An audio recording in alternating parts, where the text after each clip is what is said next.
नेते 2014 मध्ये करण बागुल याच्या अपहरणाचा गुन्हा दाखल होता. त्याचा समांतर तपास गुन्हे शाखा घटक 3चे पोलीस निरीक्षक अजित शिंदे, सहाय्यक पोलीस निरीक्षक सर्जेराव पाटील आणि त्यांची टीम एसीपी शेखर बागडे यांच्या पर्यवेक्षणामध्ये करत होती.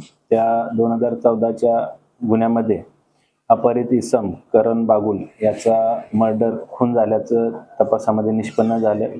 त्या संबंधानं युनिट 3ला गोपनीय माहिती मिळाली होती. पुराव्याच्या आधारे तपास केला असता अपहरित इसम करण बागुल याचा मर्डर झाल्याचं निष्पन्न झाल्याच्या अनुषंगानं 3 आरोपींना त्या खुनाच्या गुन्ह्यामध्ये अटक करण्यात आली आहे. ज्यामध्ये यापूर्वी सुरेंद्र पाटील रील स्टार राहणार डोंबिवली, त्याचबरोबर चंद्रकांत गायकर आणि सुरेश देगावत असे 3 आरोपी अटक करण्यात आलेले आहेत.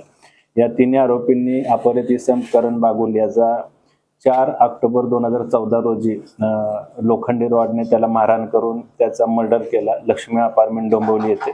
त्यानंतर त्याची बॉडीची विल्हेवाट त्यांनी बारवी डॅम मुरबाड या ठिकाणी जंगलामध्ये त्याची बॉडी तिथे पुरून ठेवली. त्या अनुषंगानं युनिट 3चा तपास सुरू आहे. सध्या 3 आरोपींची पोलीस कोठडी 2 मे पर्यंत आहे. गुन्हे शाखा घटक 3ला गोपनीय माहिती मिळाली होती की या 3 इसमांनी करण बागुलचं मर्डर केलेलं आहे. त्या अनुषंगानं आम्ही काही प्राथमिक चौकशी केली, काही पुरावे निष्पन्न केले.